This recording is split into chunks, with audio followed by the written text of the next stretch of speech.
Hey you guys, so today we are going to be doing the Would You Read It challenge, and I just saw this video by Et2Brody on his booktube channel, so that video is linked either somewhere in the description or somewhere right here. I'm not sure how I'll do that yet, but it is a really good challenge. I thought it was really cool, really fun, and so what you do is, if you have a bunch of bookshelves, you just pick one book from each shelf and read the first line, and you're trying to see if you can convince your viewers to read a book based off the first line. And it's also interesting to see if you yourself would read it based off the first line, because obviously these are books we've already read and already love, but would we read it now if we just read the first line of the book? So, onto the video. I'm gonna be going from top to bottom, and I only have this bookshelf. I don't have any other books, and it sucks because a lot of the books that I read are library books and borrowed books. So I don't own so many books that I love, but I own quite a few. So we're just gonna go from top to bottom and pick out random books. A series that I highly recommend, Gregor the Overlander by Suzanne Collins. Really good, definitely a middle grade, but still good for all ages, I think. Gregor had pressed his forehead against the screen for so long, he could feel a pattern of tiny checks above his eyebrows. Okay. The Raven Boys by Maggie Stiefvater. These are so good. I hope I said her name right. I've never actually heard it out loud before.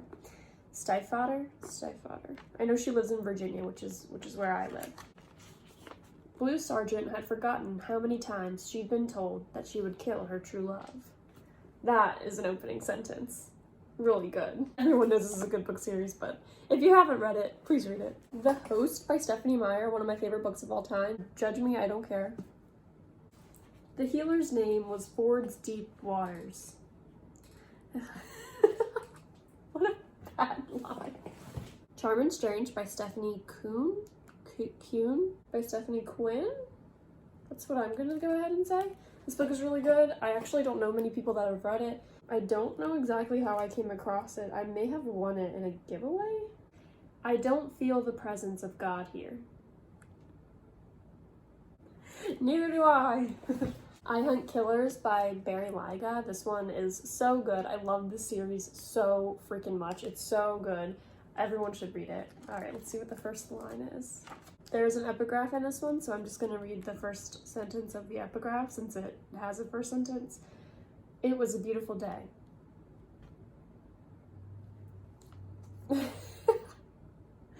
Okay. But it's so good.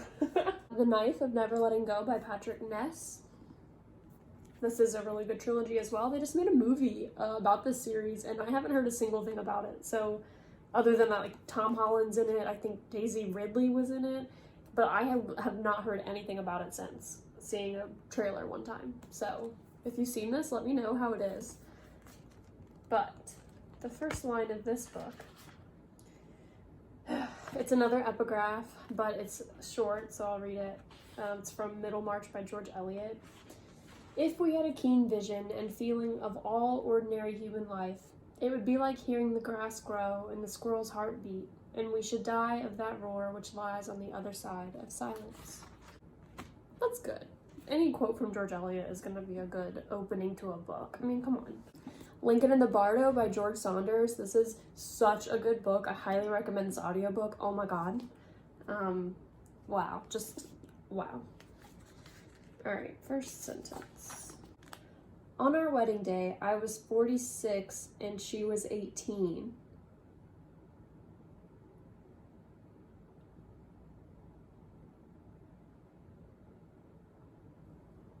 I don't remember that. Oh no, what a bad impression of this book. Well, if you, okay, I don't think I should give away any context or any answers here, but don't let that turn you away from this book. I swear this is a good book. It's about Abraham Lincoln losing his son. Oh my gosh, I don't remember that.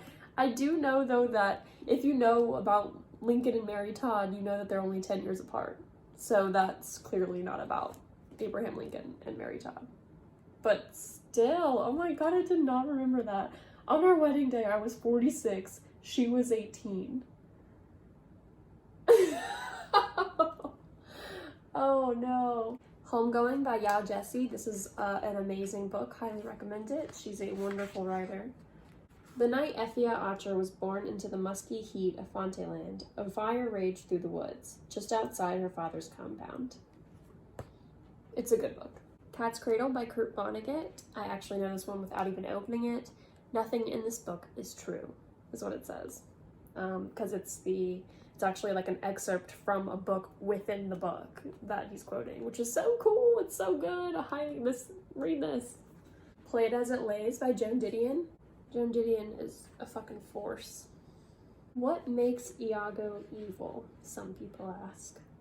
I never ask. I know I'm not supposed to read the second line, but it's so good. This is so good. Oh my gosh, I love that. All Quiet on the Western Front, a book that probably every single person has read if you've ever gone to school, but I do think that this is worth reading outside of school. I think it's worth rereading if you've already read it, if it has been like a few years. This book is so good. Please read it. This first sentence is a foreword from the book. This book is to be neither an accusation nor a confession, and least of all an adventure, for death is not an adventure to those who stand face to face with it. I even have it highlighted. Beloved by Toni Morrison. This is an epigraph, and it's actually a Bible verse. I will call them my people, which were not my people, and her beloved, which was not beloved. Romans 9:25. Catcher in the Rye by J.D. Salinger. I'm laughing because I haven't read this in a long time, but like,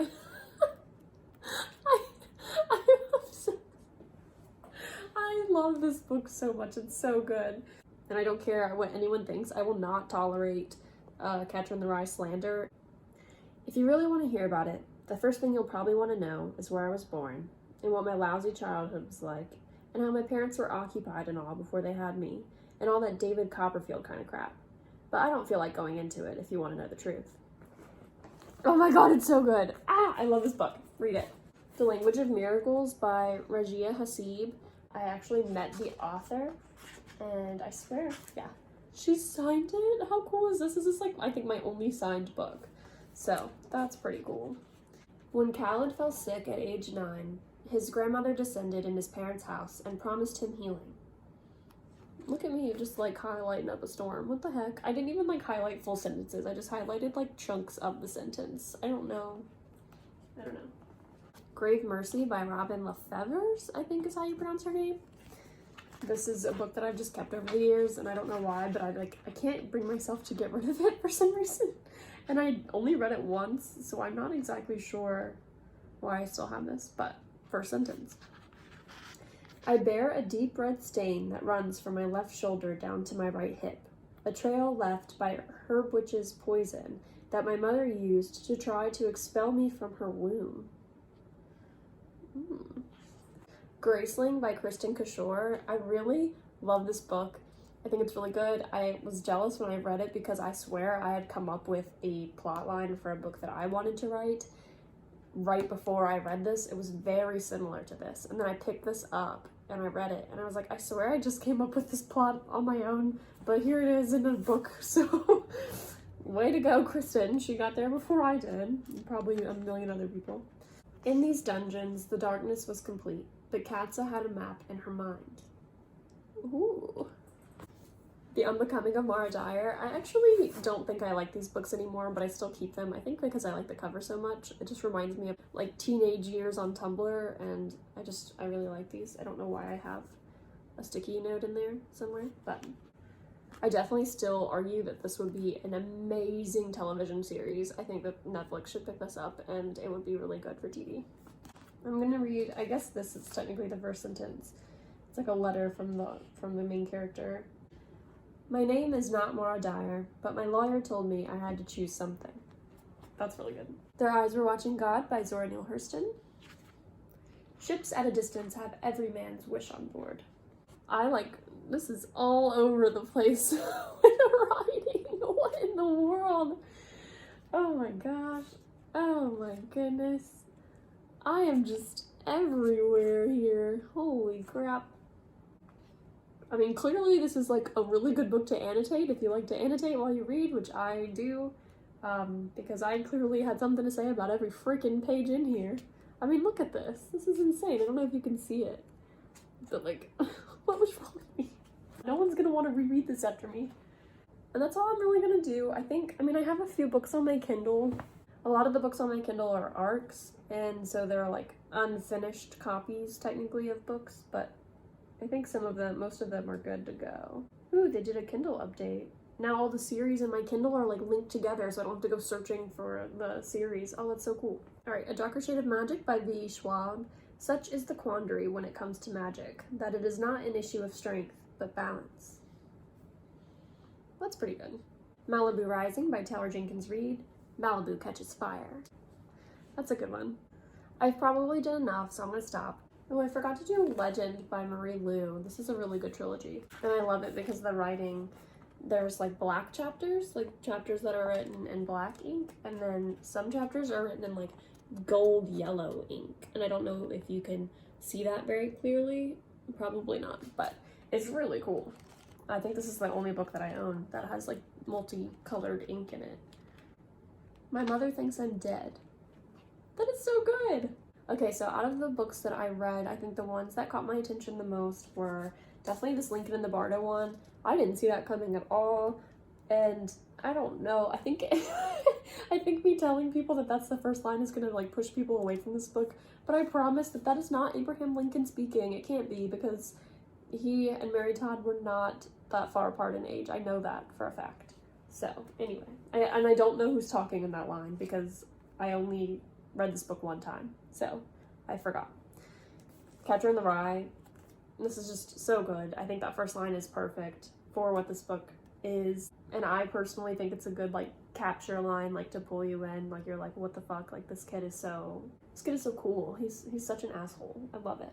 And I gotta give it up for Mara Dyer. I think that this is, even though I fell off with this series and I don't think it is the best series I've ever read, I think it would make an excellent television show, and I think that that first line is really good. I think that this series holds like a lot of mystery and intrigue, and you're just like, wow, like, you know, it's, if this ever became a show, I've wanted so badly to write this show. I've actually written a couple scripts for this show. They are long hidden away on my computer, but I think it would be great, and if someone makes a show, please hire me. And obviously Cat's Cradle has probably the most like famous opening line of all of these. It's perfect. The Raven Boys. This is actually the only book that I read in this video where the reason I picked it up and bought it was because of that first line. Because I usually am not the person who like opens the book and reads the first sentence. I want everything to do with this. So yeah, this is really good. And I think it's a series that holds strong. Like I think it all the way through to the end. It's really good.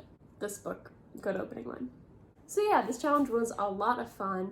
I really enjoy reading just the first little lines of each book because I love to see how much it actually represents the rest of the book. Because I think a lot of times with books specifically, it's the first paragraph that pulls you in rather than the first sentence. I think with short stories, it's more so the first sentence, but with books, it's the first paragraph or the first page.